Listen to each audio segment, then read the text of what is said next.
어, 사고를 당했습니다. 네.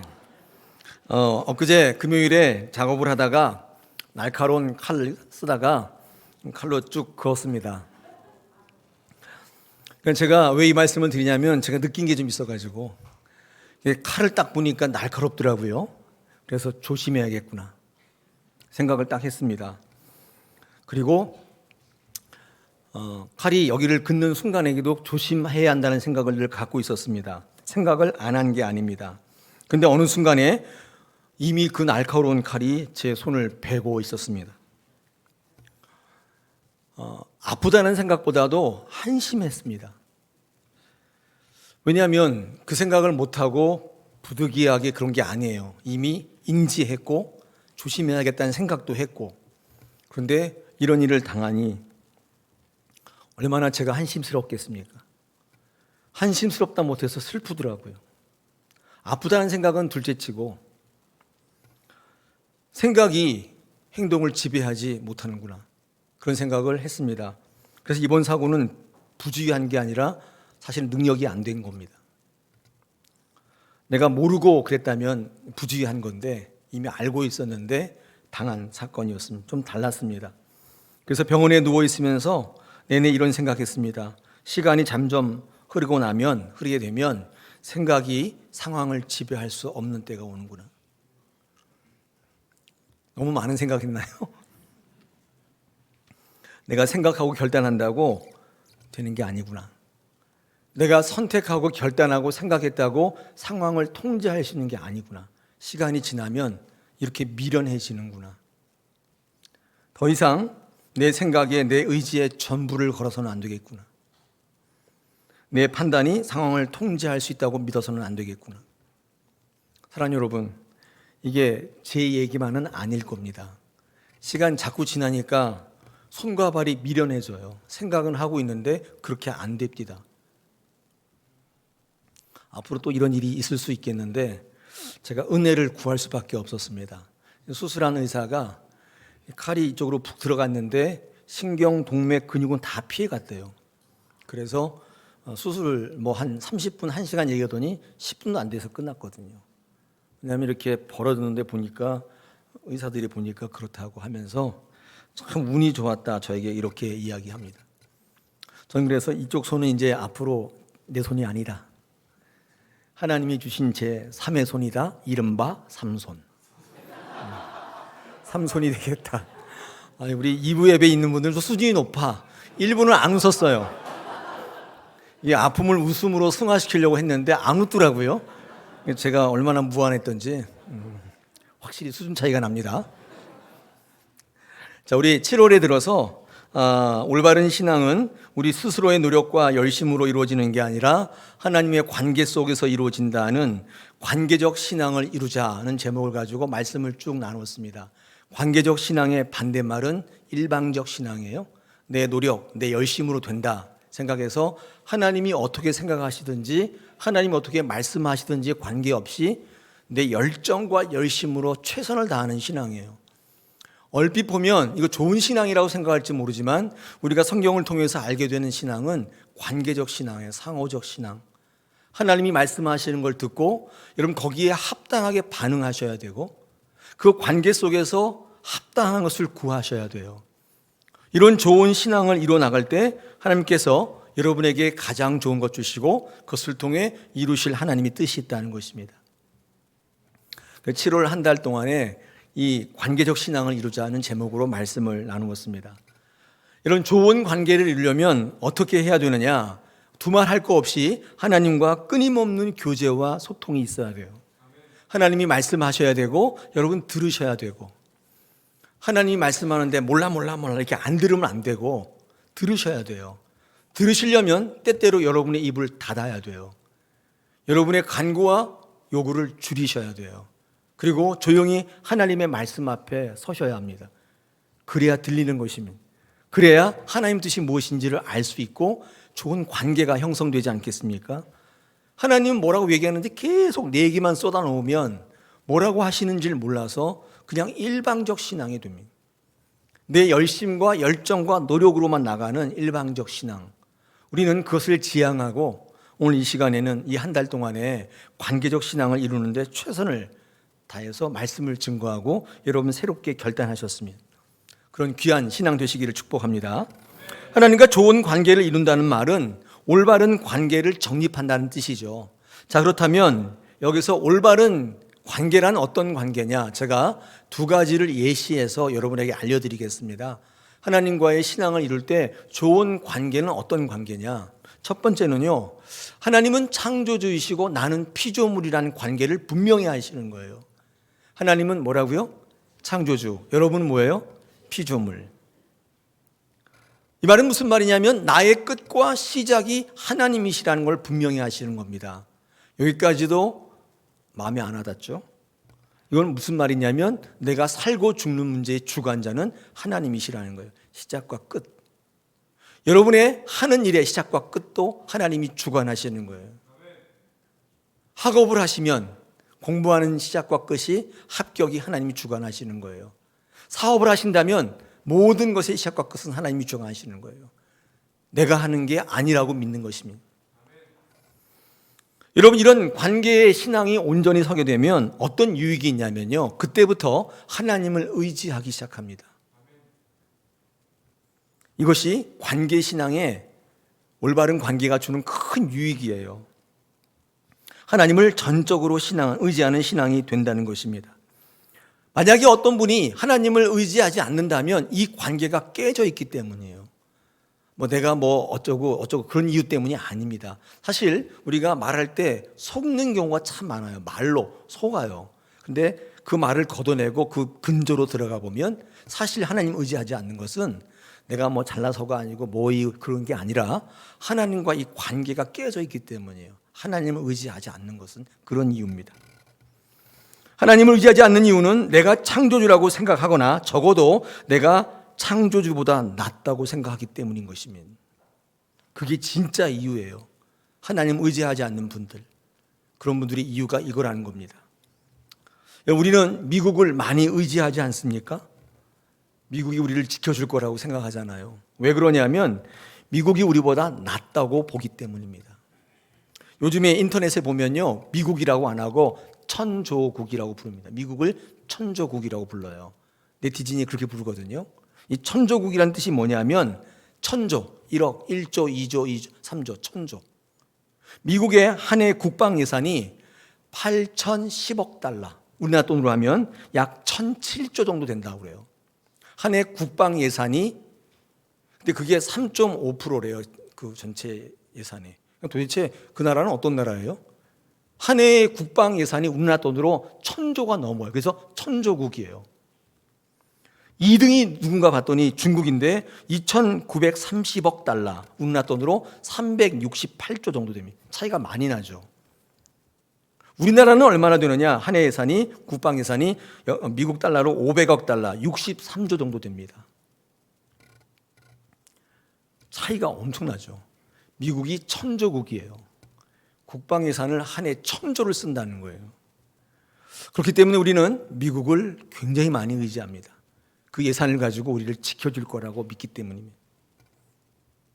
반면 우리는 방글라데시를 많이 의지하지 않습니다. 방글라데시의 행복지수가 세계 3위인데도 불구하고 부러워하지도 않습니다. 왜 그러냐면 아무리 행복하다고 말한들 우리보다 낫다고 여기지 않기 때문이에요.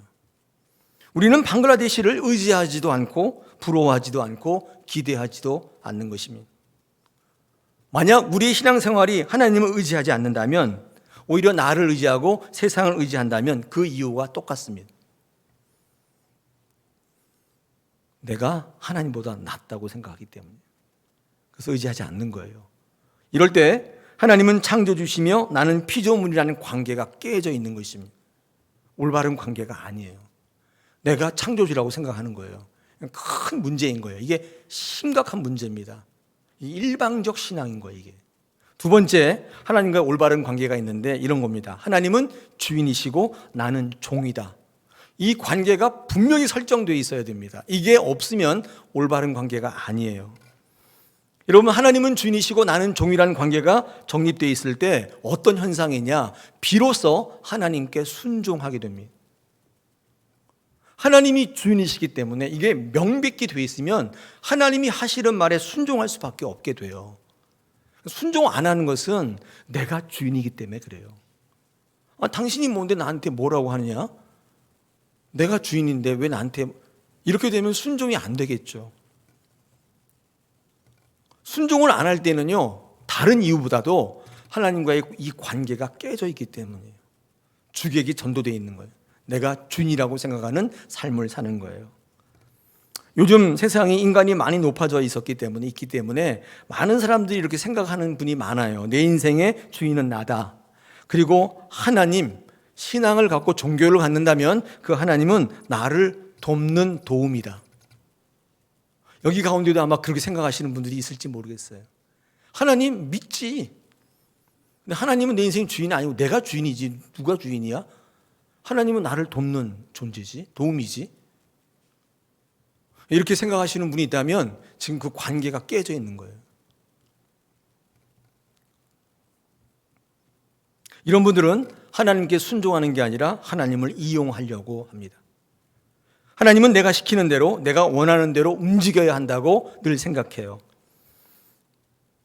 기도를 해도 내가 하는 액면 그대로 이루어져야지, 그렇지 않으면 하나님 없다고 생각하거나 능력이 없다고 생각하거나 별 생각을 다 합니다.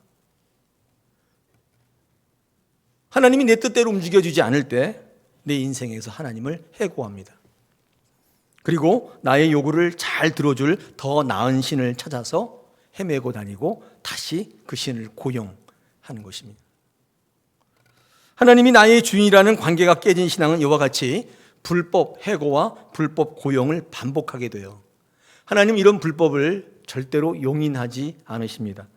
나중에 심판대 앞에 서게 되면 아무리 신앙생활을 그렇듯하게 할지라도, 아무리 열심을 내고 열정을 내고 노력을 했다 할지라도 그들은 불법을 행하는 자라고 칭하게 되면, 앞에 화면 보시면 마태복음 7장 23절에서 그때에 내가 그들에게 밝히 말하되 내가 너희를 도무지 알지 못하니 불법을 행하는 자들아 내게서 떠나가라. 열심히 했는데, 노력했는데, 애썼는데 불법을 행하는 자라니. 왜냐하면 관계가 깨져 있기 때문입니다. 내가 주인이었어요. 내가 주인으로 열심히 한 거예요. 난 종이 아니에요. 내 인생의 주인은 나예요. 아무도 나를 뭐라고 할 수 없어요. 그게 하나님일지라도 안 돼요. 내 인생은 내가 하는 거예요. 이렇게 생각했던 분들은 불법을 행한 것입니다. 불법으로 해고하고 불법으로 고용하고. 이 두 가지 관계, 이게 잘 정립이 되어 있으면 올바른 관계라고 합니다. 하나님은 창조주, 나는 피조물. 하나님은 나의 주인, 나는 그의 종, 그의 소유된 백성. 할렐루야. 하나님과의 관계가 잘 정립되어 있는 신앙을 성경에서 뭐라고 부르냐면 청지기라고 부릅니다. 청지기는 내 거라고 여기지 않아요. 열심히 일하고 열심히 또 하나님의 봉사하지만 절대로 내 거라고 여기지 않고 하나님이 내게 맡겨주신 거라고 여겨요. 이게 청지기입니다. 성경에 이런 모범적인 청지기의 삶을 살았던 인물을 하나 꽂으라면 오늘 본문에 나오는 에스더를 꼽겠습니다. 이 에스더라는 여인은 청지기의 삶을 잘 살았던 모델적인 인물입니다. 요즘에 새벽 기도 때 에스더 묵상하고 있습니다. 알고 계세요? 네, 모르시는 분도 계시죠? 네, 함께 묵상했으면 참 좋겠습니다. 에스더서를 묵상하면서 제 자신이 큰 은혜를 누리고 있습니다. 성경 말씀을 새벽마다 공부한다는 게 이렇게 행복한 일인지 몰랐어요. 이 묘미를 여러분도 함께 나누기를 원합니다. 나는 성경 말씀보다 단잠이 더 묘미가 있는데요. 그럴 수도 있는데 한번 해보십시오. 잠자는 것보다 훨씬 묘미가 있고 훨씬 여러분의 인생을 풍요롭게 만듭니다. 여러분 꼭 함께 하시면 좋겠습니다. 할렐루야. 자, 오늘 본문에 에스더가 등장하는데 이 에스더는 지금 큰 위기 가운데 두려움 앞에 서 있는 모습입니다. 우리가 본문 4장을 지금 묵상하고 있잖아요. 이 에스더는 큰 위기 가운데 두려움 속에 있는데, 왜냐하면 자기 민족, 유다 민족의 흥망성쇠가 그에게 달리는 거예요. 지금 아마 내용을 다 알고 계시잖아요. 이 에스더는 어떤 여인이냐면 페르시아에 있는 여인이었습니다. 원래 이스라엘이 바벨론에 의해서 멸망했잖아요. 근데 바벨론이요, 그냥 간 게 아니라 바벨론이 또 메대와 파사란 나라를 거쳐서 이 페르시아란 나라로 어떻게 통일이 됩니다. 근데 이 페르시아의 초대 왕이 고레스예요. 고레스 알고 계시죠? 고레스가 이스라엘 민족들을 다 본국으로 돌아가라 귀한 명령을 내렸던 왕인데, 그래서 많은 사람들이 다 본국으로 돌아갔지만 본국으로 돌아가지 않은 유다 민족들이 있었어요. 그 민족 가운데 이 에스더가 있었죠. 고레스 다음에 다리오, 그 다음에 아하수에로, 그 다음에 아닥사스다, 이렇게 이 페르시아의 왕이 이어가는데, 지금 이 시대는 고레스를 지나고 다리오 왕을 지나고 이 아하수에로라는 왕이 이제 그 시대에 와 있는 거예요. 여기에 지금 에스더는 그 왕의 왕후가 되어 있는 것입니다. 그러니까 다 돌아가라고 했는데 안 돌아갔으니까 어떻게 보면 그 페르시아의 국민이 된 사람들이겠죠. 그러나 그 세상 가운데서도 자기의 신앙을 버리지 않고 페르시아 한복판에 살면서도 그 신앙을 지켰던 이야기가 바로 이 에스더서입니다. 이 에스더는요, 그 안에서 왕후였는데 수많은 민족들이 있었잖아요. 그러니까 서로를 견제하면서 살아남기 위해서 갖은 모략과 그런 게 많았겠죠. 근데 에스더가 유다 민족, 소수 민족으로 왕후가 되니까 이 유다 민족을 끌어내려서 멸절시키려는 정적들이 있었습니다. 이 하만이라는 사람이 이 아하수에로 왕 밑에 있는 2인자였는데 이 에스더에 속해 있는 유다 민족을 없애려고 음모를 꾸밉니다. 그래서 왕이 조소를 받아가지고 모일모처해서 다 몰살시킨다, 이런 계획을 갖고 있었습니다. 근데 이 사실을 이 모르드게라는 사람, 에스더의 삼촌인데, 이 사람이 이걸 안 거예요. 그래서 급하게 에스더를 찾아와서 도움을 요청합니다. 도와달라 얘기합니다. 네가 왕에게 나가서 말해야 한다. 왜냐하면 에스더가 왕후였기 때문에 그렇죠. 어떤 일에 대해서 힘을 행사할 수 있는 위치에 있었습니다. 왕후예요. 오늘 14절 한번 보겠습니다. 14절. 이때에 내가 만일 잠잠하여 말이 없으면 유다인은 다른 데로 말미암아 노임과 구원을 얻으려니와 너와 내 아버지의 집은 멸망하리라. 내가 왕후의 자리를 얻은 것이 이때를 위함이 아닌지 누가 알겠느냐, 이렇게 말한 거예요. 그러니까 우리 민족이 지금 죽게 생겼다. 너는 왕궁에 있으니까 혼자 무사할 거라고 생각하지 마라. 네가 지금 입을 닫고 있으면 너와 내 아버지 집은 어떻게든지 뭐 살지 모르지만 나중에는 멸망하게 될 거다. 네가 지금 왕후의 자리를 얻은 게 이때를 위함인지 네가 어떻게 하느냐, 네가 나서야 한다, 이렇게 얘기한 거예요. 그러니까 이 모르드게라는 이 삼촌의 입장은, 네가 비록 포로 민족 출신이지만 모든 정치적인 어떤 그런 관계에도 불구하고 왕후가 된 것은 네가 했다고 생각하지 마라. 바로 이때를 위해서 하나님께서 너를 왕후로 만드신 것이 아니겠느냐, 이런 논리예요. 그런데 에스더는 다른 입장일 수 있지 않겠습니까? 이렇게 생각할 수 있을 것 같아요. 아니 삼촌, 왜 그런 일을 저한테 떠맡기세요? 제가 뭐 어쨌다고요? 이제 왕후 돼서 한번 살아보려고 하는데 왜 저한테 왜 이러세요? 제가 그렇게까지 해야 돼요? 이럴 수 있지 않습니까? 그 책임을 왜 저한테 돌리세요? 아니 그건 저도 모를 일이에요. 저한테 다시는 찾아오지 마세요. 분명히 이렇게 할 수 있는데 이 선뜻 받아들이기가 어려운 일이겠죠. 그리고 또한 왕이 부르지도 않았는데 허락 없이 왕 앞에 나가면은 죽는다, 이렇게 되어 있습니다. 그 당시에 이 제국에 하도 쿠데타가 많고 암살자가 많으니까 왕이 부르지 않고 않았는데 나가면 그냥 죽어요. 왕 주변에 있는 이 무슨 뭐가 있어요. 이렇게 뭐 척살 부대가 있어가지고 왕이 부르지 않았던 나가면 아마 스케줄표가 있나 봐요. 그래서 바로 그냥 뭐 죽이는 그런 상황이었습니다. 그러니까 지금 에스더에게 너 나가서 죽으라, 뭐 이런 얘기지 않습니까? 에스더는 지금 큰 위기 가운데, 두려움 가운데 있습니다. 이러지도 저러지도 못하는 거예요. 여러분, 근데 놀랍게도 에스더는 이 모르드게의 이런 제안을 받아들입니다. 반발하지 않아요. 왜냐하면 자신의 왕후의 자리가 어떻게 자기에게 주어졌는지를 알기 때문에 이 모르드게의 이 무리한 제안을 받아들이게 됩니다. 그러면서 이렇게 말해요. 이 일로 죽게 되면 죽겠다. 만약에 하나님이 이것 때문에 나를 죽이신다면 내가 죽으리라. 하나님 앞에 온전히 맡기겠다. 내 생사 여탈권을 하나님께 드리겠다. 이렇게 고백한 거예요. 여러분, 그게 어디 있습니까? 16절 하반절입니다. 규례를 어기고 왕에게 나가겠다. 그러나 죽으면 죽으리라. 할렐루야.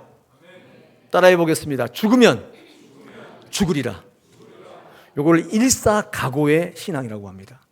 한 번 죽지 두 번 죽냐? 하나님 손에 맡겨드리겠다, 그런 뜻입니다. 여러분 생각해 보십시오. 에스더의 자포자기인가요? 이제까지 자기를 키워준 삼촌 모르드게의 부탁이니까 어쩔 수 없다는 체념인가요? 도대체 무엇이 이 에스더로 하여금 이런 결단을 가능케 했을까요? 어떻게 옳은 왕후의 자리인데 어떻게 이 자리를 쉽게 포기할 수 있어요? 어떻게 죽으면 죽는다고 얘기할 수 있겠어요? 무엇이 이 에스더로 하여금 이런 결단을 가능하게 했을까요? 저는 오늘 본문을 묵상하면서 이 에스더 이런 결단의 가장 큰 배경이 에스더의 희생정신이라고 생각하지 않습니다. 에스더의 의협심이나 애국심이라고 보지 않습니다. 그러기에는 너무 큰 거예요. 저는 이 에스더의 이런 결단이 하나님의 올바른 관계에서 비롯되는 신앙의 산물이라고 확신합니다. 이런 결단을 할 수 있었던 것은 다시 말하면 내게 주신 것들이 내 것이 아니라고 생각했기 때문이에요. 내가 누리고 내 행복을 위해서 쓰라고 준 게 아니라는 확신이 있었기 때문에 그런 그 무리한 제안을 아멘으로 받을 수 있었던 거예요. 죽으면 죽겠다. 내가 여기까지 온 게 누구 때문인데 내가 이제 와서 하나님을 모른다 하리. 그런 신앙의 결단인 것입니다. 다시 말해서 에스더는 자기가 가지고 있는 좋은 모든 것들이 자기의 것으로 보지 않았습니다.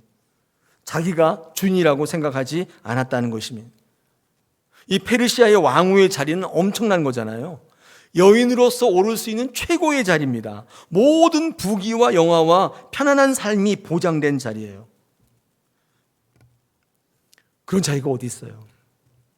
더 이상 올라갈 자리가 없어요. 거기가 최고의 자리예요. 그런데 에스더는 자기에게 주어진 이 좋은 것들을 하나님 안에서 다시 해석해요. 하나님께서 내게 주신 좋은 것들은 나를 위해서 주는 것이 아니라 내 가족을 위해서 누리라고 준 게 아니라 하나님의 나라를 위해서 내게 주신 사명이요 책임이라고 보았던 것입니다. 놀라운 것입니다. 우리 이 신앙을 청지기 신앙이라고 하는 것입니다. 내게 주신 게 아니라 내게 맡겨주신 것이다. 내게 아니다. 여러분 같으면 만약에 에스더라면 이런 제안을 받았을 때 어떻게 하셨겠습니까? 어떻게 하셨겠습니까? 네. 저한테 왜 이러세요? 제가 뭘 어쨌다고 그러세요? 네. 저한테 다시 찾아오지 마세요. 전 몰라요. 몰라. 그러지 않았을게. 저는 그랬을 것 같아요. 그러면서 이러면서 왜 전화가 안 오지? 그러면서 시간 있을 때 다시 한번 와주세요. 이렇게 하면서 그러지 않았겠어요? 제가 이제 어려운 부탁을 받을 때가 참 많거든요. 전화가 오면 왜 땅 사세요? 그런 전화 오잖아요. 그러면 네. 그러면서 네 다음에 바쁜데 다음에 이렇게 거절하거든요. 그러지 않았을까? 우리는 책임지기를 싫어하잖아요. 세상에서도 그렇지만 교회에서도 마찬가지입니다. 세상이든 교회든 선뜻 나서기를 꺼려하는 이유는 책임을 지우려고 하기 때문이에요. 뭐 얘기하면 네가 하래. 그래가지고 뭐 좀 잘하면 다 해요, 그 사람이. 그런 경향이 있잖아요. 그래서 안 나서요. 책임을 안 지려고 그래요. 때로는 바르지 않지만 틀린 것이지만 묵인해요. 나서지 않게 돼요. 몰라서가 아니에요. 이런저런 구설수에 오르는 것이 싫고 내가 누리는 좋은 것을 빼앗길까 봐 겁이 나기 때문에 나서지 않는 것입니다. 하나님의 나라를 위해서 왕후의 자리를 던지라는 이 모르드게의 믿음의 제안도 놀랍지만 자기가 가진 좋은 것을 내 것으로 여기지 않고 하나님께서 내게 맡겨주신 것으로 여기는 그 자세 있잖아요. 좋은 것을 받은 자의 책임으로 여기는 이 자세, 이런 에스더의 영적 판단은 더더욱 놀랍습니다. 저는 에스더를 왜 청지기의 모범적인 사례라고 보냐면 아무리 좋은 것을 갖고 있는데도 내 거라고 생각하지 않았기 때문이에요. 이게 청지기의 정의이기 때문에 그렇습니다. 에베소서 5장 18절에서 사도 바울이 이렇게 얘기합니다. 술 취하지 말라. 이는 방탕한 것이니 오직 성령으로 충만함을 받으라. 이렇게 말합니다. 왜 성경은 술 취하지 말라고 하냐면 이 충만의 문제 때문입니다. 충만을 다른 말로 하면 장악하는 것이고 지배하는 것입니다. 여러분, 술 취하게 되면 술이 우리를 장악하게 된다는 거예요. 이상하게 우리의 마음은 되게 신기해서 두 가지가 장악을 못해요. 한 가지만 장악을 하는 거예요. 그래서 하나님이 떠나면 세상의 것으로 자동으로 채워집니다.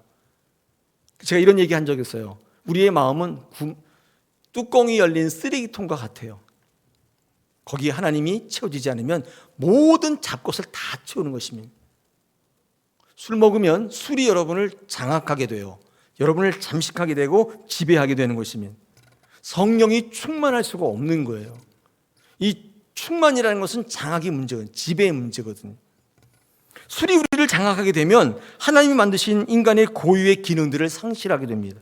분별하고 절제하고 생각하고 특히 책임을 잃게 만들어요. 이 술이 우리를 장악하게 되면 나타나는 현상입니다. 그래서 항상 모른대요. 기억이 안 난다고 그래요.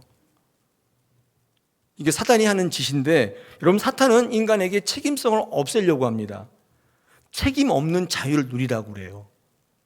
그러나 하나님은 우리에게 자유의지, 책임이 있는 자유를 누리라고 합니다. 에덴 동산의 선악과 나무는 바로 그거 아니에요? 다 먹는데 이건 먹지 마라. 자유가 있는데 반드시 책임을 져야 한다. 이게 하나님이 우리에게 요구하시는 자유죠. 사단은 책임 없는 자유, 마음대로 하라는 거예요. 괜찮다는 거예요. 그리고 사단도 책임 안 져요. 나중에는 슬그머니 발을 빼는 것입니다. 멸망의 나락으로 떨어뜨리는 거예요. 사랑하는 여러분, 하나님이 아닌 그 어떤 것이라도 여러분을 장악하게 두시면 안 돼요. 하나님의 말씀이 여러분을 장악하게 하셔야 돼요. 그래야 오직 예수, 오직 말씀으로 승리하는 것입니다. 끝내주는 인생을 사는 거예요. 그 어떤 것도 여러분을 장악하게 둬서는 안 돼요. 그게 어떤 것이라도 하나님의 말씀이, 예수 그리스도가 여러분을 장악하게 만드십시오. 그럴 때 하나님께서 에스더와 같은 놀라운 삶을 살게 하시고, 우리가 겉으로 보면 아무것도 아니잖아요. 근데 우리를 통해서 하나님의 나라를 건설하는 놀라운 역사를 이루신다는 것입니다. 에스더는 주어진 삶에서 최선을 다했고, 그로 말미암아 하나님은 에스더에게 좋은 것을 주셨어요. 왕후가 되게 하셨다고요. 그러나 동시에 에스더는 이 모든 것이 하나님의 축복과 은혜가 아니었다면 내가 설 수 없었던, 내가 소유할 수 없는 것이라는 것을 명백히 알고 있었기 때문에 이 위기의 순간에 자기 것이라고 고집하지 않았어요. 내가 이제까지 애써서 얻었는데 지금 내게 왜 이러세요? 이렇게 안 했어요. 아멘 했다고요. 죽으면 죽으리라. 위대한 청지기였던 것입니다. 하나님과의 올바른 관계가 그를 이런 삶을 살게 한 거예요. 여러분, 이 메시지가 끝내주잖아요. 우리 에스더서를 새벽 기도 때 처음에 첫 시간에 개관을 공부했는데 제가 이런 얘기했습니다. 에스더가 성경에 편입되기는 조금 이상하다. 많은 사람들이 성경 같지 않다 이런 얘기가 많았어요. 왜냐하면 에스더 안에는 하나님이란 말이 한 번도 안 나와요. 예루살렘, 성전 이런 말도 하나도 안 나와요. 그렇기 때문에 이게 무슨 성경이냐? 이렇게 얘기하는 분들이 있었는데 제가 에스더를 묵상할 때 이게 왜 성경 되었는지 알겠어요. 이 메시지 있잖아요. 청지기의 삶을 살았던 위대한 여인 에스더의 삶이 그 어떤 성경보다도 확실한 메시지가 있어요.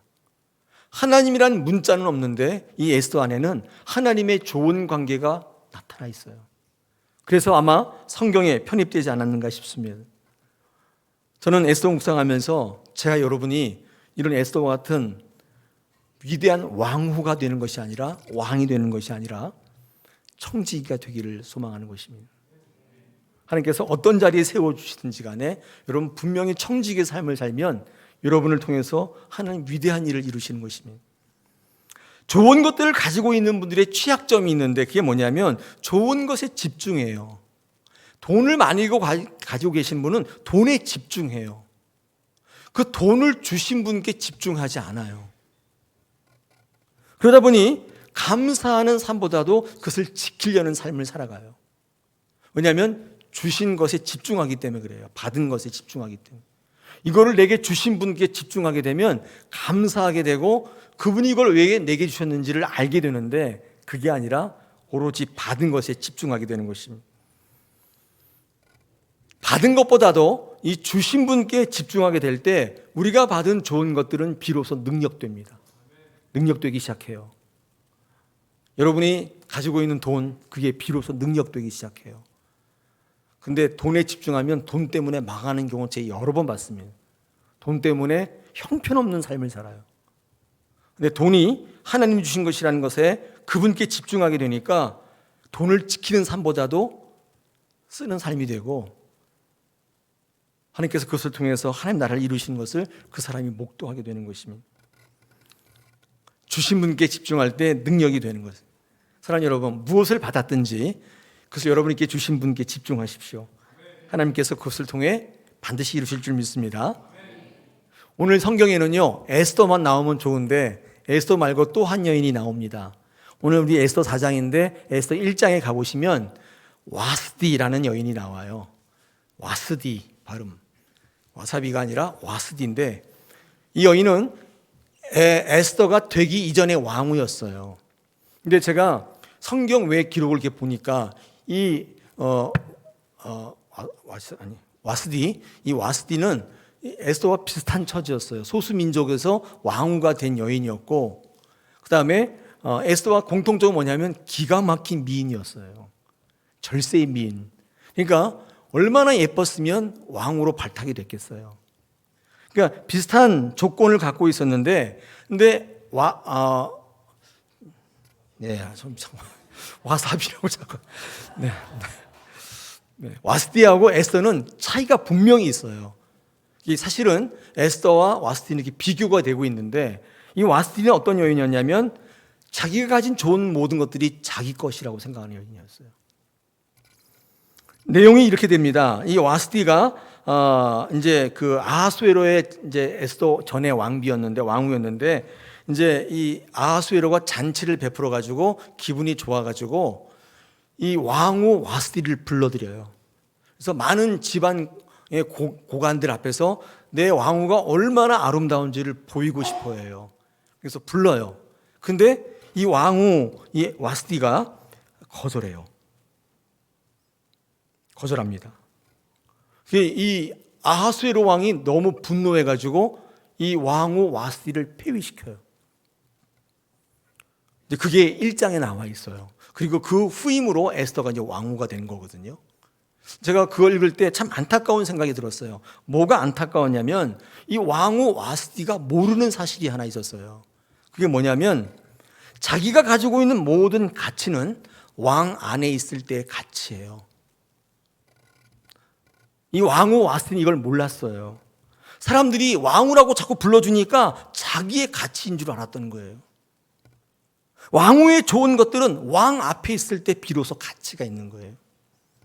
왕을 벗어날 때는 오히려 그 좋은 가치들이 저주가 돼요. 왕후의 진짜 가치는 왕 안에 있을 때 주어지는 것입니다. 와스디는 왕이 불렀을 때 왕 앞에 나가지 않았어요. 왜 그랬을까요? 그 왕후의 자리가 자기 것인 줄 알았어요. 자기가 얻은 것인 줄 알았던 거예요. 그래서 왕 앞에서 자존심 세웠어요. 뭐라고 세운 줄 아세요? 제가 상상을 해보니까 내가 무슨 동물원의 원숭이인 줄 알아? 내가 이래봬도 왕후인데 내가 그깟 놈들 앞에 나서 서야 돼? 내가 무슨 물건이야? 내가 무슨 장식품이야? 그런데 부르게? 안 간다고 전해라. 아마 이러지 않았을까요? 자기 가치가 자기 건 줄 알았어요. 이 와스디가 폐위당한 이유가 뭐냐? 왕이 준 가치를 자기 것으로 착각했기 때문에. 이 왕후의 탁월한 외모는 왕후의 자리에 오를 수 있었던 좋은 배경이었고 무기였습니다. 그런데 이 좋은 외모가 왕 안에 있지 않을 때, 그 가치가 왕의 이름으로 해석되지 않을 때 그는 오히려 이 좋은 배경과 좋은 외모 때문에 죽는 것입니다. 사랑하는 여러분, 우리가 가지고 있는 좋은 것들은 하나님 안에서 정의되어져야 돼요. 하나님 안에서 해석될 때 여러분이 어떤 것을 갖고 있든지 그게 능력이 되는 것입니다. 그게 떠나면요, 그때부터 이상하게 돼요. 여러분, 에스더는 이런 신앙을 고백하고 청지기의 신앙을 이어갈 때 룰루랄라 했겠어요? 얼마나 두려웠겠습니까? 얼마나 힘들었겠습니까? 나가면 죽을지 모르는데 그 앞에 함부로 나가는데 즐거웠겠습니까? 얼마나 두려웠겠습니까?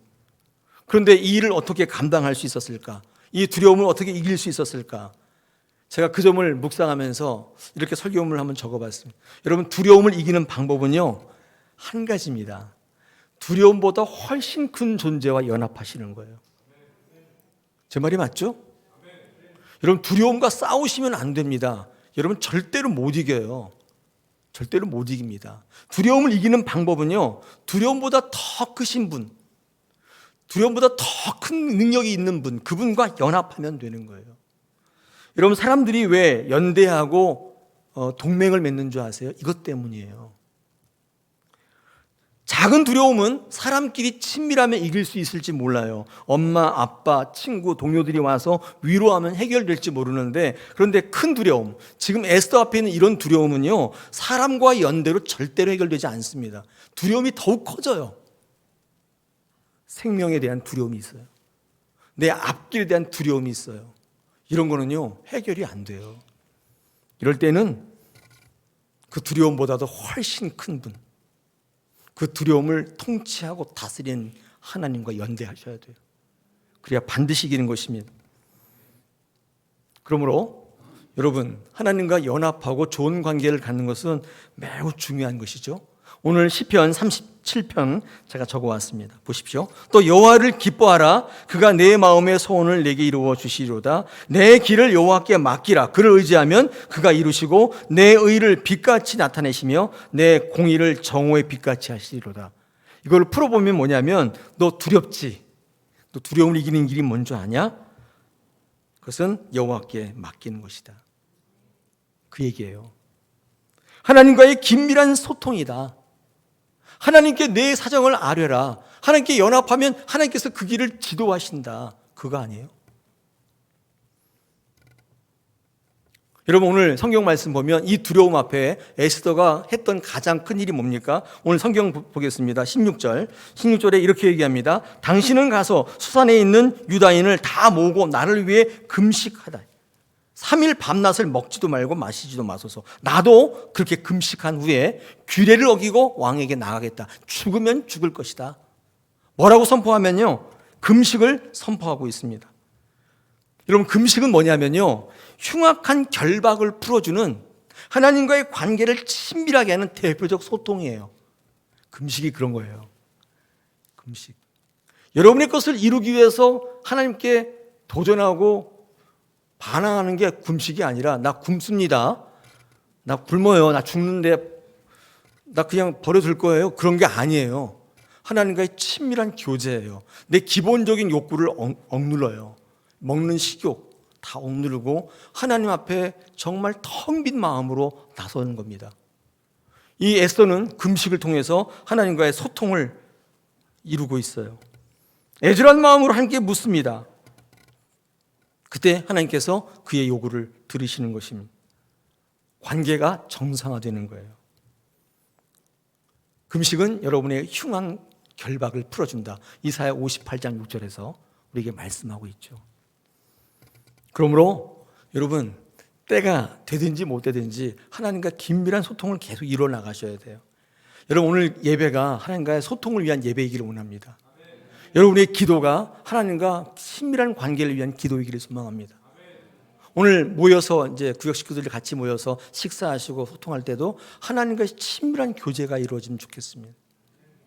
그럴 때 하나님께서 여러분을 통해서 큰 일을 이루시고 여러분의 삶을 통해, 청지기의 삶을 통해 하나님께서 주신 것들이 하나님의 나라에 사용되어지고 하나님의 생명들이 살아나는, 그리고 우리 다사랑교회가 하나님이 역사하시는, 유다인이 다 살아난 것처럼 그 누군가의 청지기의 삶이 여러분을 다 살리는 엄청난 역사가 있을 줄로 믿습니다.